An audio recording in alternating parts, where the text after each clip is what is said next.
Welcome to the Design Journeys podcast. I'm your host, Chris Whyte, and in this podcast series, we explore the career journeys of design and engineering leaders from the world of physical product development.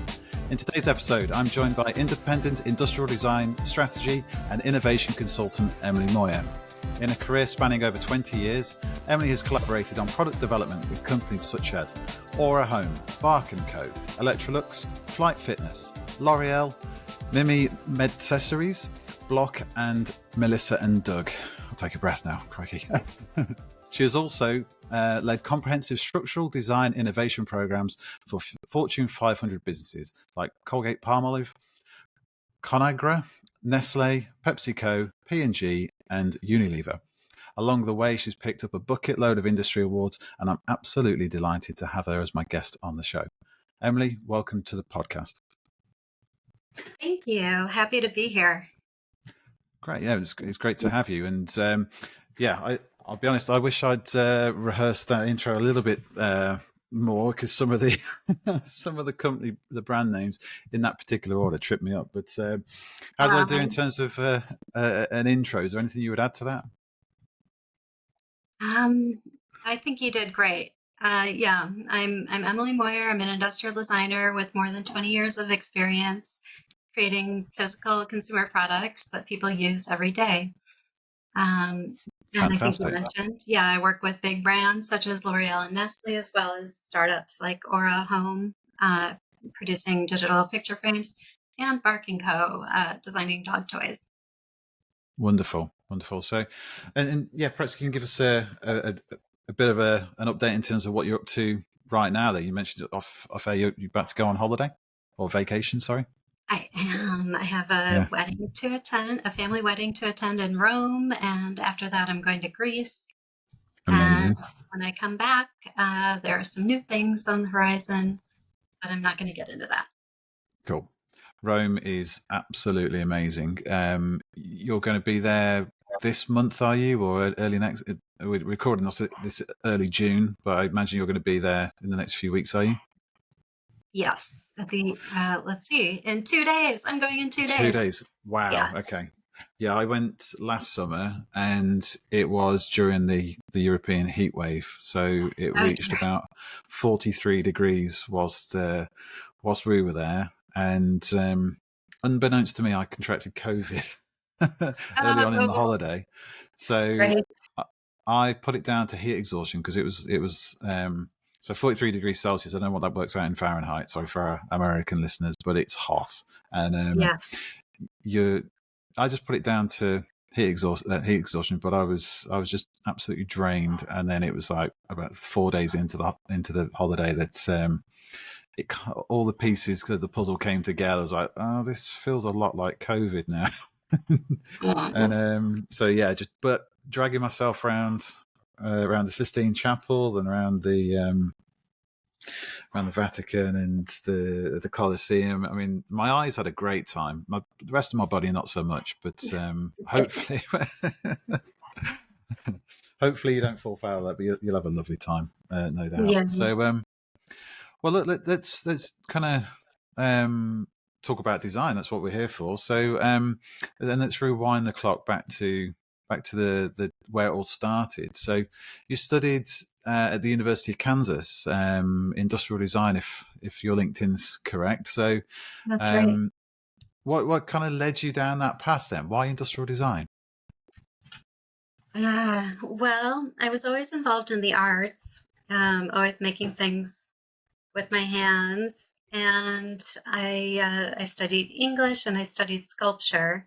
I think I started out as an English major, then soon realized, as I thought about what am I going to do after graduation, and switched to sculpture. And I recognized that I had big questions about what I'm making and who's it for and why. And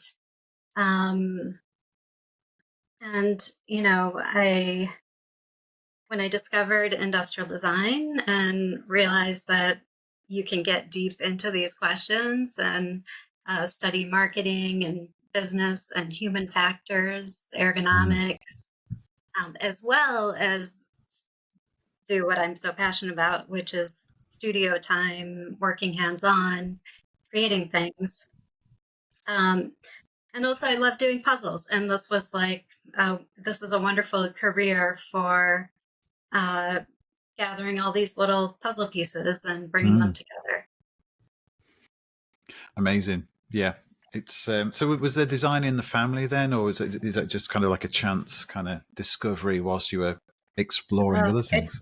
Good question. Yes. My father is an architect, and my sister is also an interior architect. Okay. And so I grew up, playing with architectural templates and draft paper and plotting things on a plotter, and actually making, spent summers making architectural models. And so, yes, very much in the family. Fantastic. So, but yeah, as with a lot of children, resisting the path of our fathers to carve your own kind of design journey as well. I see. So, so wonderful. So, do you stay in touch with anyone from the university course? I know it's kind of going back a little, but these kind of paths intertwine, don't they?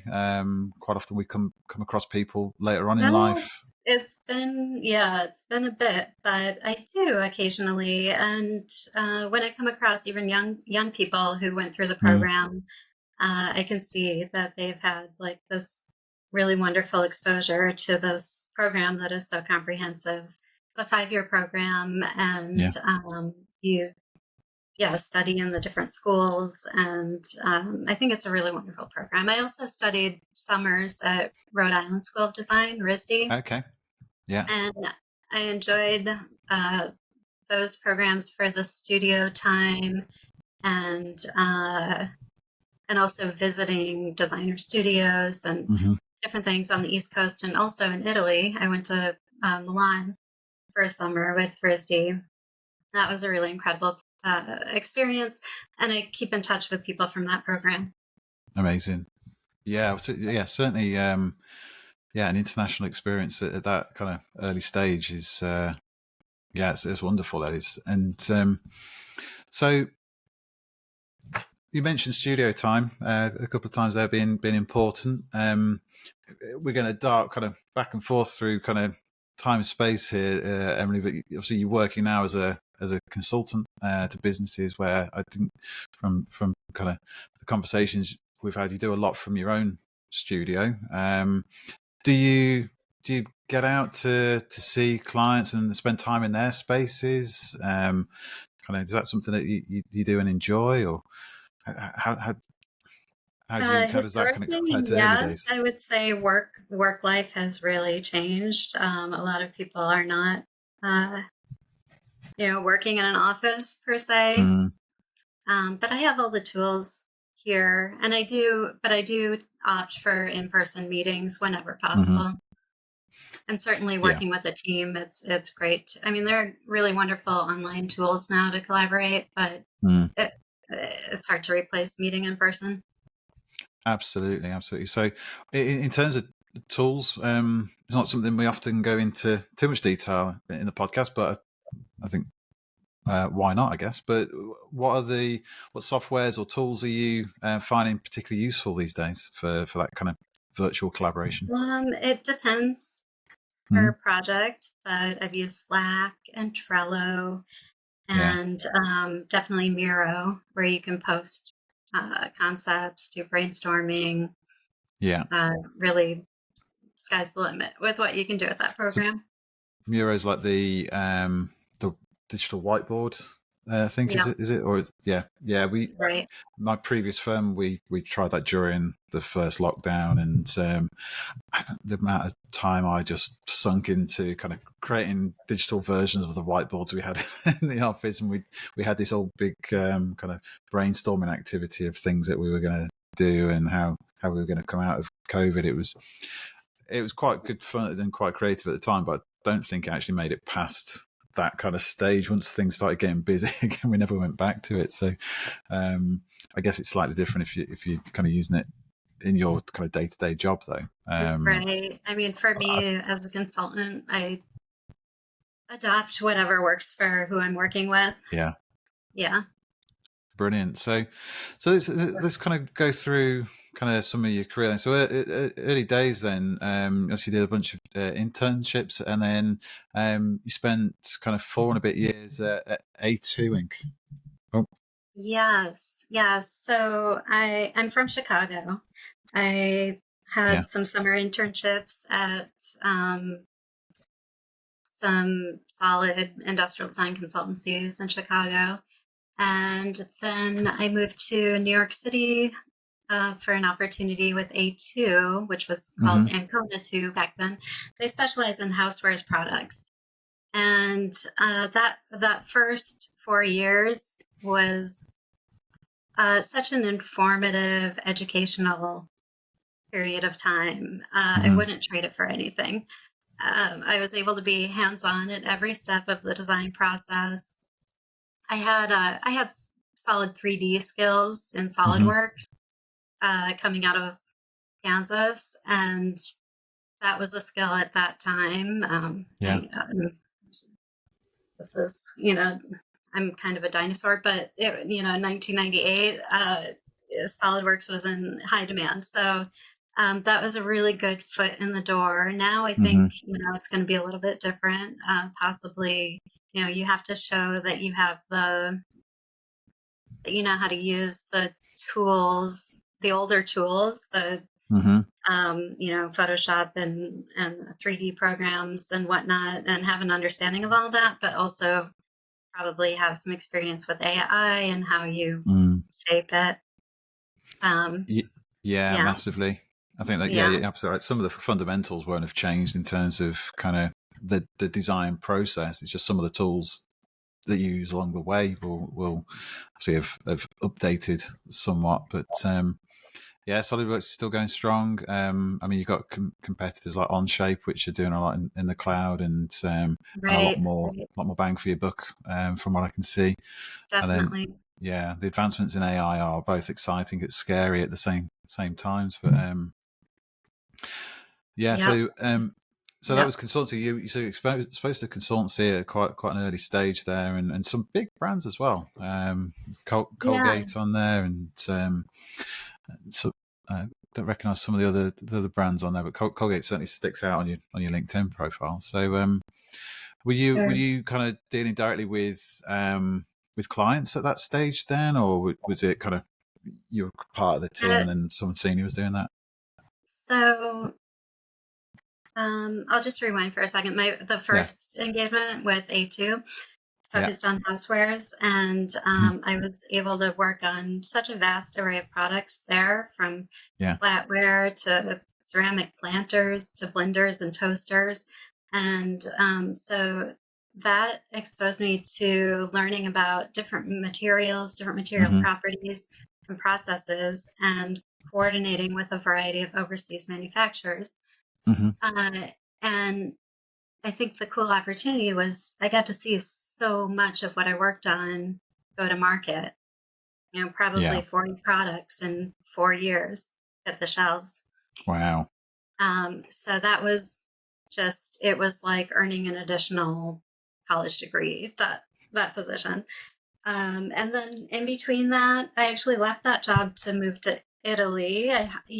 yeah, I said, New York City, I'm done with you. I'm getting out of here. And that lasted about 5 months. Well, I was planning on three. I stayed 5 months in Milan, and I had studied there, so I was familiar. I had some contacts and familiar with some studios. Had a wonderful time.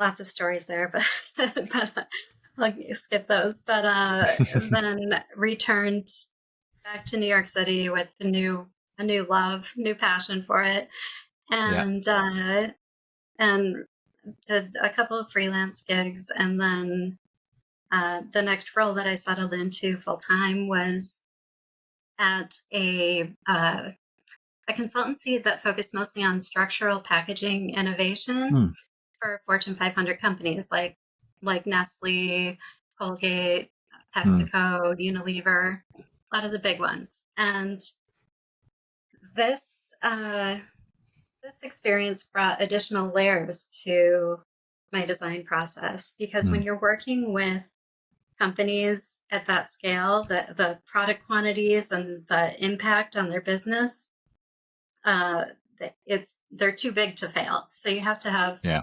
checks in place to set your products up for success.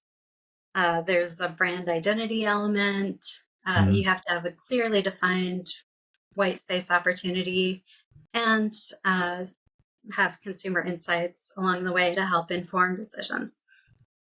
So this is cool. I mean, all of these additional layers of the process. This is great. I mean, for any design Mm. project, this is a great approach. Set them up for success. And so then after that, when I went off on my own, I followed my husband to San Francisco for his career, and I was teaching industrial design studio there, and heading up industrial design for a consultancy, working with interaction designers. And Mm. my projects became a little more uh, techy, I would say, like hardware, connected devices, startup Yeah. related. Cool. Um, So how did you and find that yeah, that switch then from kind of packaging where it's constrained creativity, I guess, kind of creativity with with boundaries, to working with a lot of tech startups who I guess might not even yeah, have and kind of a brand identity or guidelines at that stage. They're very much in that kind of feel their way kind of phase. it's And you're all, talking about more experience, yeah. yeah, it all, the core of all of this is user experience. And Mm. what actually brings me to the profession and brings me to work every day is serving people, solving problems, creating better experiences, better products, bring more joy, more beauty to the world. Wonderful. What's the what's the most interesting or kind of one of your like favorite products that you've developed or brought to market, or maybe not even the product, but the experience that you had developing that? Um, well, I would say Aura Frames, Aura Home Yeah. was really fun because I started working with the founders before the company was formed. They were Mm. doing software. They were software engineers, and they were doing social apps before that. They both the founders came out of Twitter, Okay. Cool. and and then they decided. Well, we were all having this experience in our lives where we had kids, and we wanted a better way to share photos of our kids with our parents. And, there were different photo blogs where our Mm. parents would have to log in, and we found they weren't logging in. And we didn't want to put all these moments out on social media or be sending emails where the photos just get buried, right?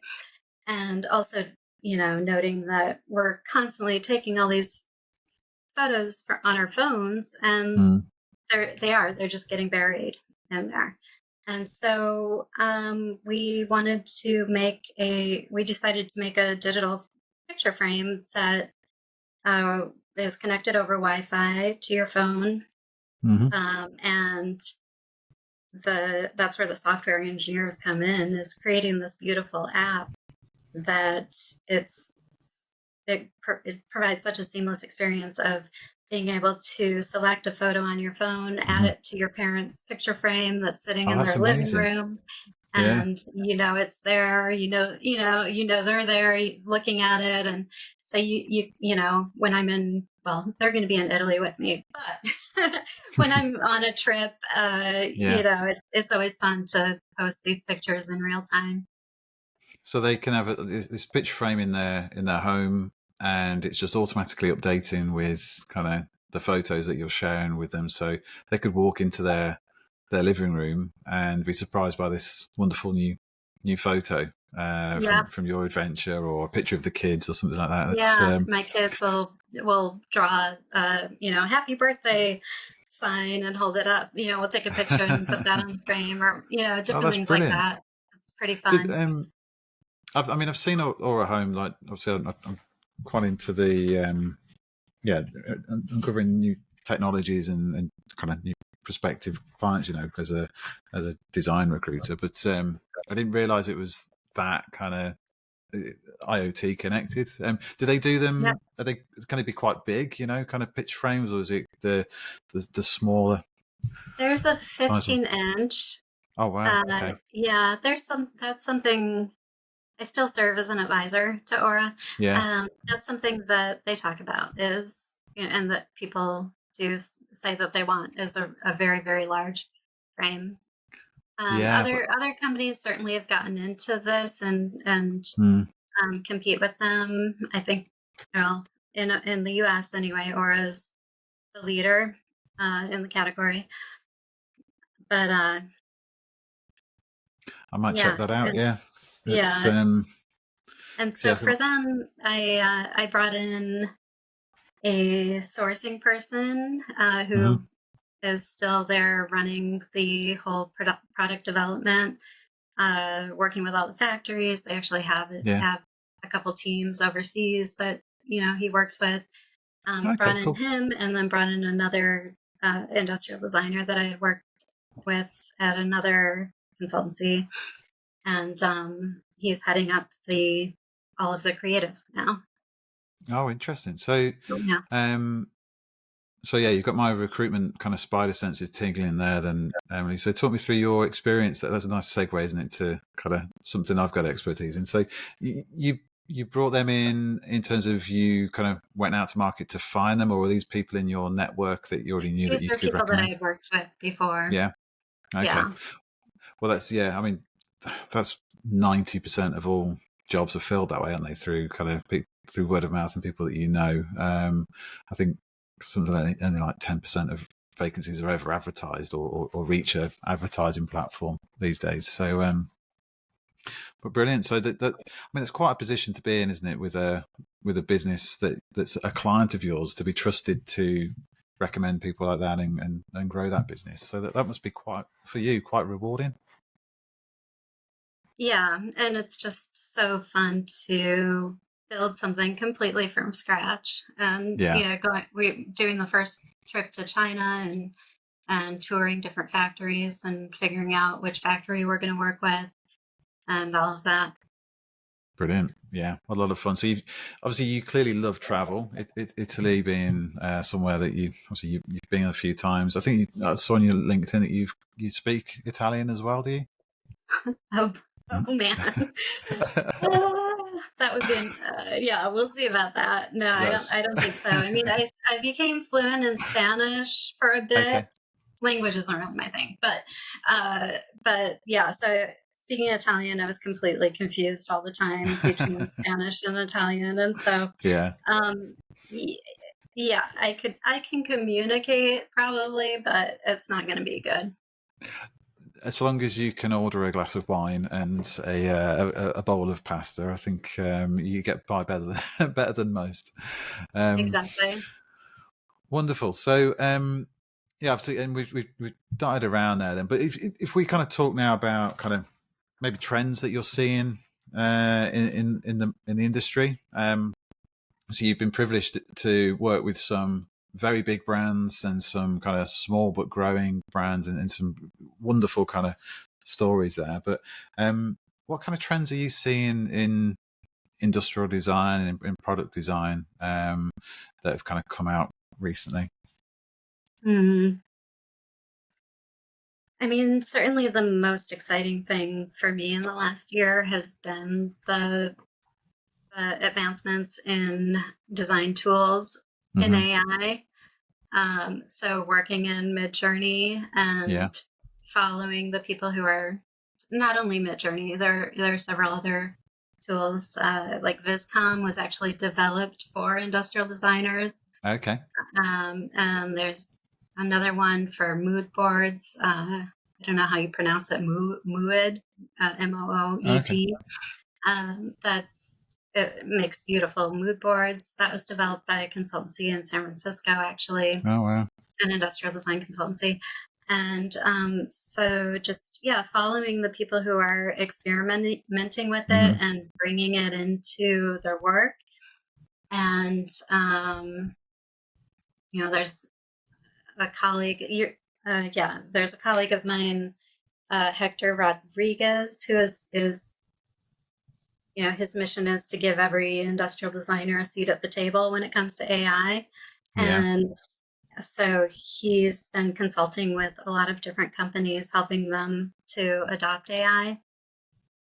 So that's very exciting. I'm still, I see the limitations, Hmm. because I've, experimented with concept development, and I'm like, wait, whoa, what about, you know, uh, what about the thinking and the strategy that leads you to real innovation in a category? AI is not going to come up with those ideas. It's not going to pull together the puzzle pieces in the right Mm. way to come up with something. It's great for styling, experimenting with styling, but if you're turning something on its head and creating a better user Hmm. experience, uh, that's got to come from the designer. Yeah, for my view on it is that it's one it's a lot of fun to play around with it, but ultimately you've got to understand the limitations of it and where it pulls its data from. It's essentially a big, very quick memory bank, isn't it? Of kind of, so you've got to know how the indexing work and how to access the certain memories to give you the output that you want. So uh, just Yeah, like Chat GPT, if you give it a vague prompt, you're going to get probably the wrong or the output you didn't want. And the same with Mid-Journey, you've got to right. It has understand to, how to get and the the best out concept of it. has to be Yeah, pretty fleshed out before you yeah. get into that. It reminds me of like back in school or when I was teaching industrial design, Mm. with people hopping into 3D before fleshing out their concept. Yeah. And maybe their 3D skills are still developing too. Mm. And so they're building what they know how to build in 3D, and not it's it's not going to create a beautiful design. Mm. It's like not the right way to go about the process. You have to do the diligent, Mm. sketching and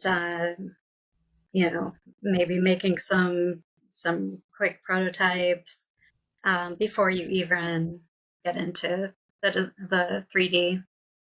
Yeah, absolutely. I mean, it's like with anything, you need a kind of a level of knowledge before you can really get the kind of the most out of a tool. So Yeah, I remember going to see Design Partners in Bray near Dublin.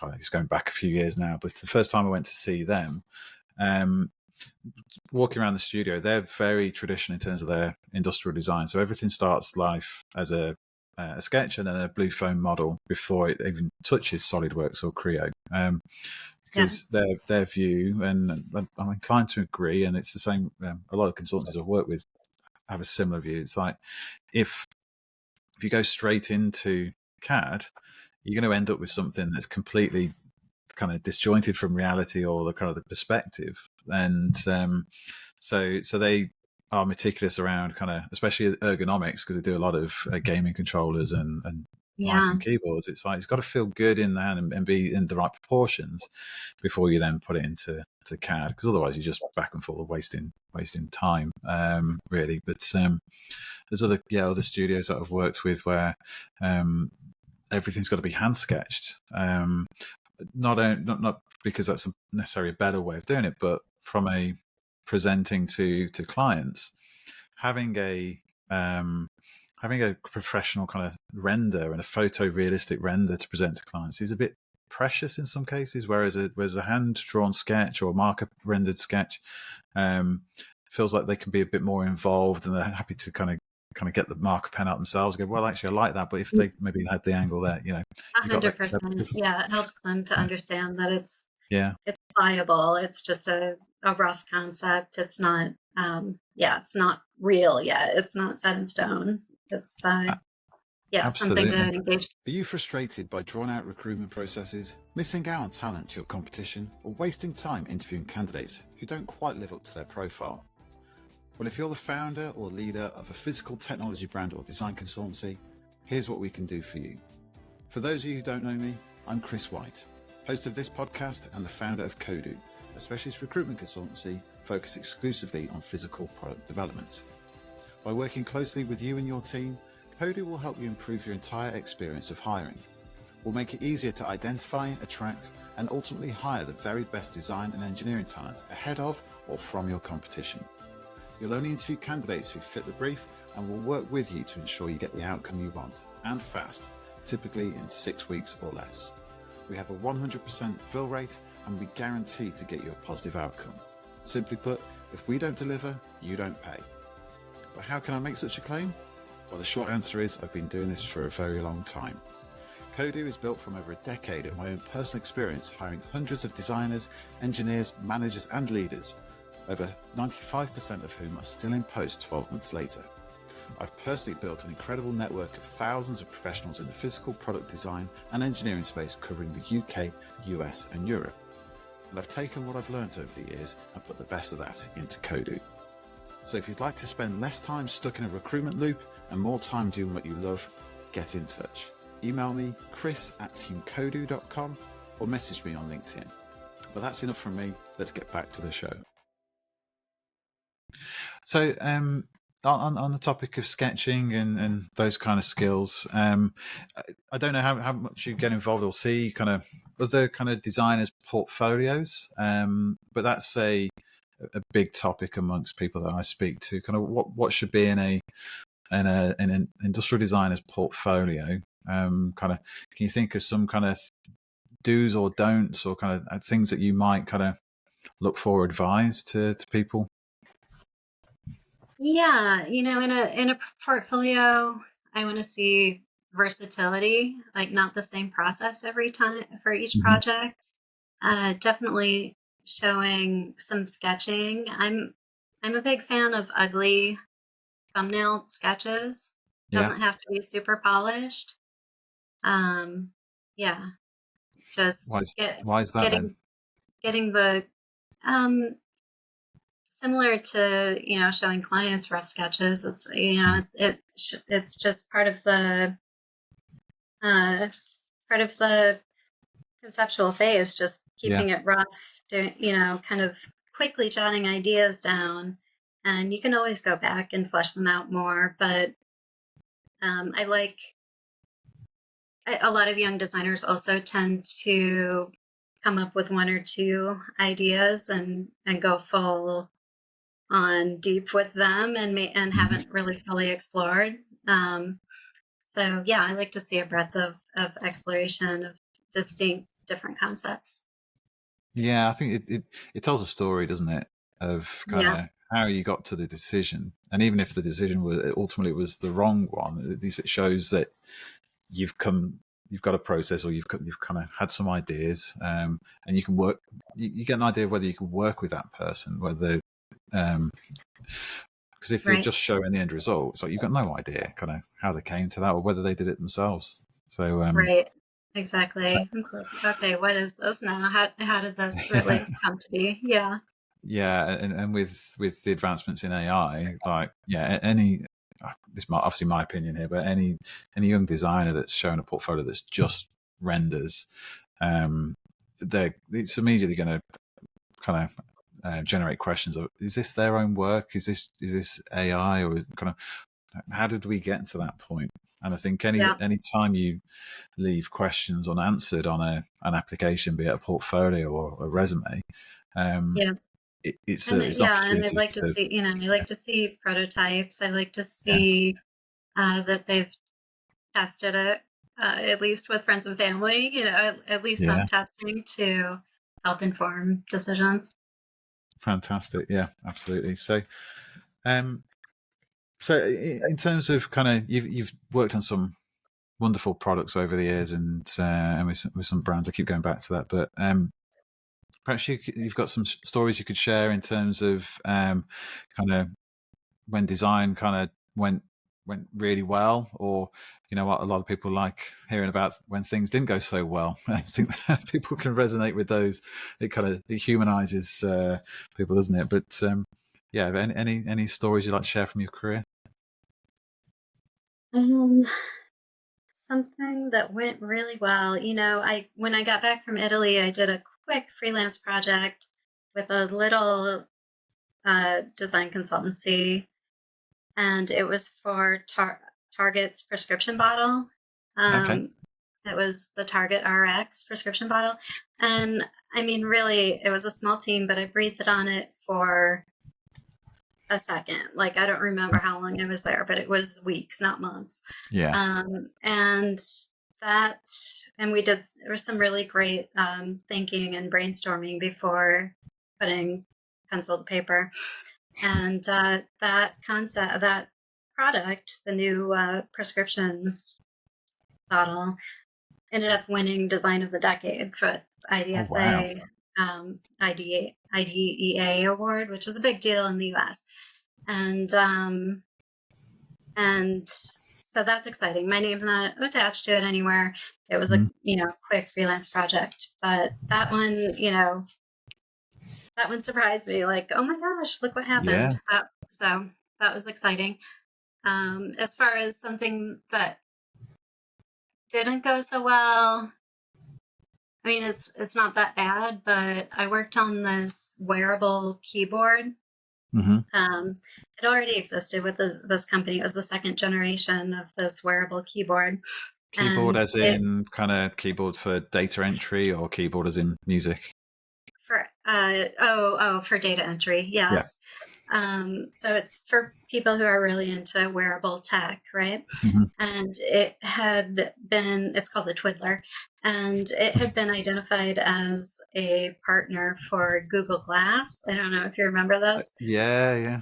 Okay, so this was, I forget what year it was, but Google Glass was in the works, and so the company was very excited to have this partnership as the preferred keyboard to go with the Google Glass. Okay. So you're doing everything with wearables, and well, the keyboard came out and it's well loved. It's doing great for the people, really people who are into wearables. And the Google Glass, however, is on every list of products that have failed massively. Yeah. Yeah. And the problem really was putting the technology before consumer expectations, lifestyles, their It was a little desires. bit ahead of its time, wasn't it? Because Yeah, if they came out with that now, I mean, yeah, perhaps they were kind of the profits in some way. Because yeah, look at it. You've got people walking around LA now with kind of the Apple kind of Vision Pro, just right. walking around Yeah, the streets and stuff. Google Glass failed because no one's ever going to wear something that ridiculous. How are you going to exactly. power it? And I look at people. I mean, I remember seeing something. Someone got pulled over because they were driving wearing an Apple Vision Pro, and it's like, Oh it's my goodness. absolute mental. But Wow. yeah, it feels like a long time ago, that does it. But I guess was it It like was a long time. It late was a long time ago. Yes. late noughties, was it, or the kind of yeah? It feels like I don't know. At least 10 years ago, they were kind of that all kind of Absolutely. It fell. was like, Yeah. yeah, I think I worked on it probably in uh, 2009 or 10, and I think it came out in 2013. I'm not Yeah. 100% sure, but around that time. Yeah. Wow. Yeah. It makes me feel old. Those those kind of Uh-huh. stories. But Oh yeah. so, so do you remember a time where, or I don't know if this has happened to you, it happens to a lot of people that I speak to, and certainly I remember a time where it felt like, you get to a certain stage in your career and you feel like I feel like I know what I'm doing now. Like I've been doing this a little while, and good things happen when I kind of follow a process, or for me, it was like I was 18 months into my previous role, and I'd just filled a role and had followed a process really quick. And I was like, huh, I, yeah, I can do this now. You know, that level of self-belief, I don't know if you've ever kind of got to that moment in your kind of career where you go, I feel like I know what I'm doing now. Does that ring true Yeah, to you? definitely. I mean, it's true. After having my different consultancy experiences, and then I moved to San Francisco, and I'm meeting startup founders, and they want to make a product, but they've never made a product before. And I'm like, oh my gosh, I know how to take you through this.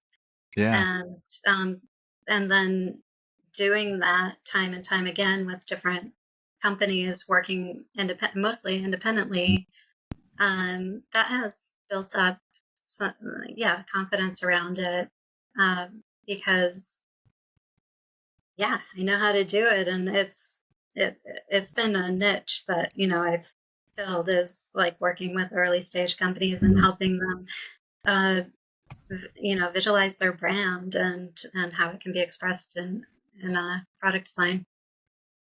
It's a great feeling, isn't it? I mean, I've been through it recently again myself with launching Kodu. I had an opportunity to design a new process for how I wanted to deliver kind of recruitment, and having gone through that process with a couple of businesses now, I've had that kind of that feeling again of I've designed something that works. It's like this is delivering kind of the outcomes that my clients and my candidates want, and it's a great feeling to be able to positively impact. And you must feel the same way working with startup founders, and that kind of feeling of these businesses trust me now and I've got the confidence to deliver. That's brilliant.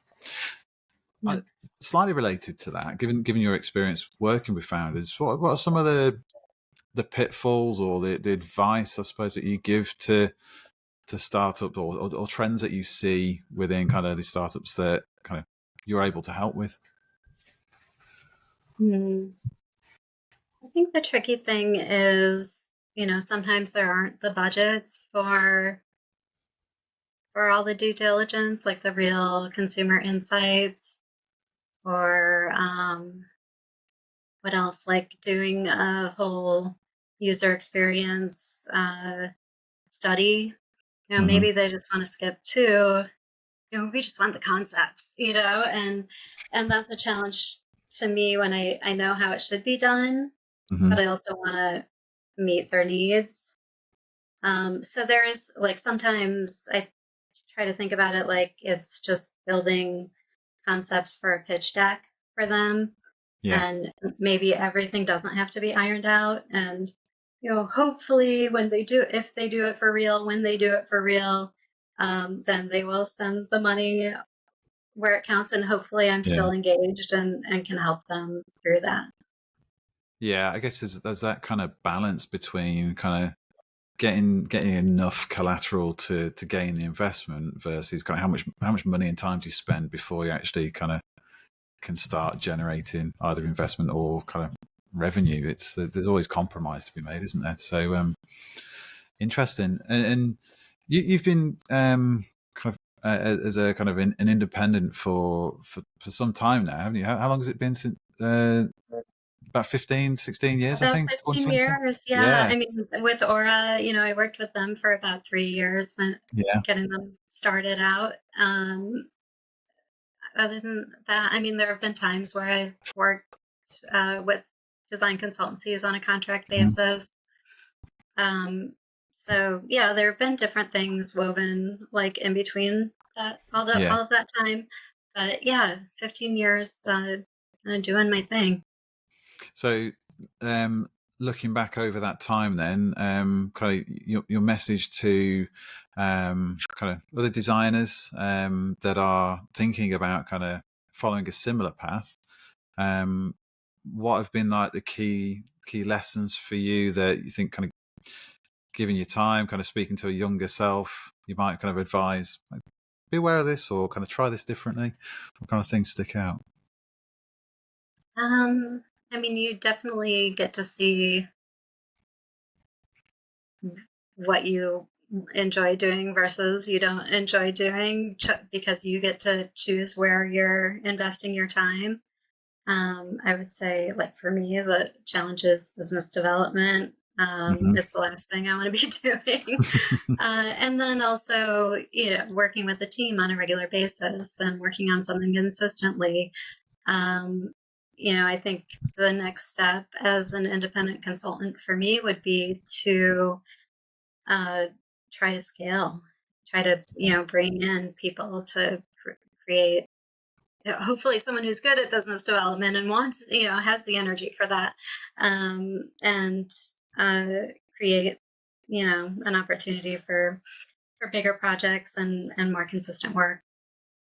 Yeah, my experience of working with creatives who are good at business development, enjoy doing that, is that they are in tremendously high demand. So it's very difficult. I think a lot of people will resonate with that, kind of in a similar situation to yourself. Is like, um, yeah, I just want a consistent kind of opportunity flow, because I guess when you're in front of a client, it's straightforward enough, isn't it? You understand their kind of, you get to Yeah. the number of their problems, and 9 times out of 10, you've worked on similar projects, or at least you're a problem solver, so you can kind of prescribe kind of how you might fix their problems. But from a business development point of view, have you found anything that's particularly effective for you in front of getting in front of new people? I think, for those who are comfortable putting themselves out on Mm. LinkedIn, doing LinkedIn posts, talking about what they're thinking about, I think that can be wildly Mm. successful. I put a bit more energy into that the last couple of years, and that it made me feel more connected to people, getting responses from everyone, and it drove some inquiries as well. Great. Well, yeah, I think the key there is consistency. Yeah, Kind of, because there's like a billion people that signed up to LinkedIn, but only like 1% of people who've got accounts regularly post something, like at least once a week. So if you're yeah, posting once or twice a week, you're immediately kind of in the 1%. So those yeah, people that you're connected to that are following you are going to see that stuff. So I advise anyone that's wanting to advance their career, whether they're looking for employment or looking for consultancy work, that LinkedIn's a great tool to take advantage of, because yeah. they haven't. Well, I see a lot of men doing it. I'm not seeing a lot of women in industrial design doing it. So please, It's very true. if you're out there, uh, yeah, more women posting on LinkedIn about industrial design would be fantastic. Absolutely. Yeah, I completely agree. I think everyone feels that anxiety of kind of, well, does what do people care? Are they going to be interested in this? But my experience is that just do it, because good things will happen, because people want to share in kind of what you're doing, and kind of, and share your success stories. If you've had a great time with a client, then talk about it. Kind of even better, if your client will let you, tag the client and kind of do a showcase of the stuff that you've done, even if it was a year or two ago. People love case studies, and they're inquisitive, so, and that will lead to work. Um, Yep. and conversely, when things go bad, people love kind of helping, and if you share stories of when things haven't gone so well, yeah, just put it out on LinkedIn. Kind of be vulnerable. Yeah, People will definitely. be kind. Yeah. They're inherently People kind, aren't love, they? how I got through it stories too. Oh If yeah, you've gone through something rough and come out the other massively. side. Yeah. I might do a podcast episode where I share some kind of my thoughts on that, just as an independent thing, because I do a lot around LinkedIn about kind of for myself, and there's a lot that's transferable to design. Like I share, but that's for another time. If you're listening to this and you want me to do that, please comment, and I'll that will definitely sway me. So we come into kind of the tail end of the conversation now, I guess, Emily. But just a few quick fire questions for you. So, kind of favorite book or podcast that you're enjoying at the moment? Right.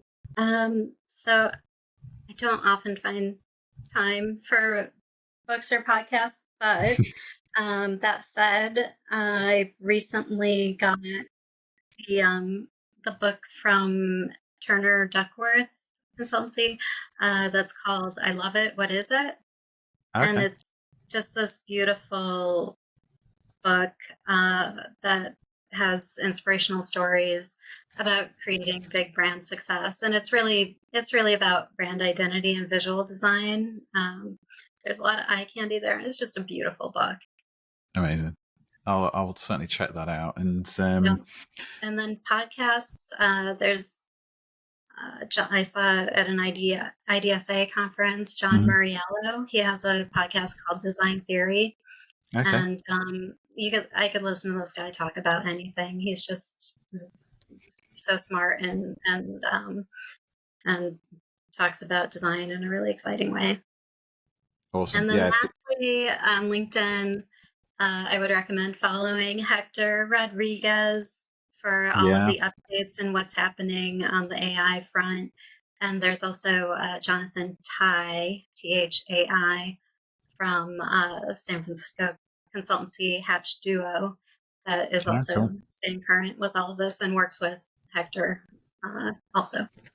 Fantastic. Yeah, I'll Yeah. check them out, and yeah, I'll share all these in the show notes and on the promo we do on LinkedIn as Yeah. well. So, um, and on the topic of LinkedIn, obviously we've talked about kind of some things that people can share and to style. But are there any particular things that you've seen recently that people are sharing that you think, wow, that was great, that kind of stopped you and got you thinking that maybe people can replicate?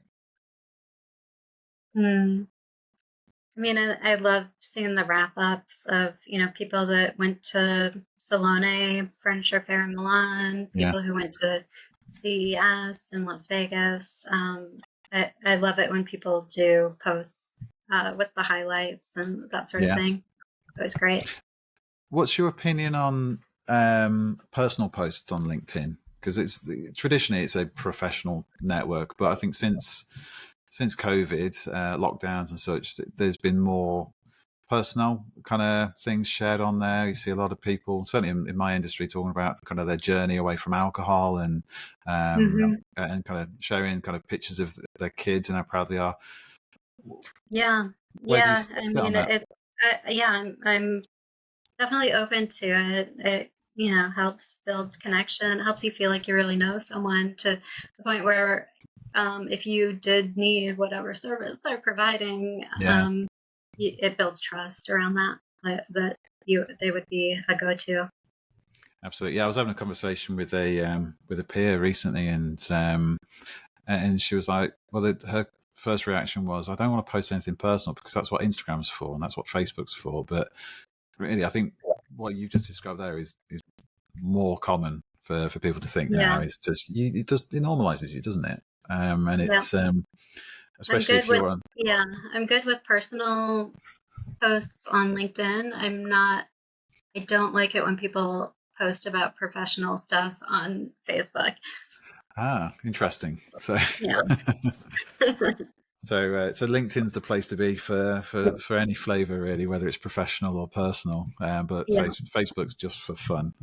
Although to be fair, I Right. don't post too much on Facebook because there's a lot of dross on there. But wonderful. Okay, so in terms of how people can get in touch with you, LinkedIn is obviously it's a preferred, or it's a good kind of method for anyone looking for advice, or anyone indeed looking for kind of professional advice. If you're a startup founder or a business looking to develop a new product or experience, they can reach out to you on LinkedIn. Yeah. Any other ways people can kind of connect with you? You can find me through my website as well, which Yeah. is emilymoyer.com, EMILYMOYER.com. Fantastic. Yeah, and again, I'll include all this in the show notes. And then finally, anyone that you'd like to do a shout out to, or kind of a mention just before we close things off? Um, I don't think Appreciate you've done a so. couple for Yeah, Hector and Jonathan, haven't you? you're So right. Exactly. yeah, Yeah. but I'll certainly be checking out the Twiddler because I'm interested in that, and the Design of the Decade award as well. That's an incredible achievement. It's a shame you're not listed on that, but yeah, fantastic. Emily, thank you so much for joining me on this podcast. Really appreciate it, and yeah, I'll look forward to sharing this with the audience. All But right. yeah, Thanks thanks for for joining. having me. Yeah, it's been great. Thank you for listening. I hope you really enjoyed this episode, and if you did, please like and subscribe and tell all of your friends. In the meantime, just a quick note from me. In addition to hosting this podcast, I'm also the founder of Kodu, a specialist recruitment business focused exclusively on physical product development. For a little over a decade now, I've worked exclusively within physical product design and engineering, helping startups and established brands hire mechanical design and development talent from mid-weight up to C-suite. I've worked in consumer electronics, e-bikes, femtech, medical devices, design consultancy, basically user-focused stuff. And it's the wonderful people I've met over the years that have inspired me to create this podcast. If you'd like to learn more about Kodu and how we work, please head over to teamkodu.com or message me, Chris Whyte, on LinkedIn. Thanks again for listening.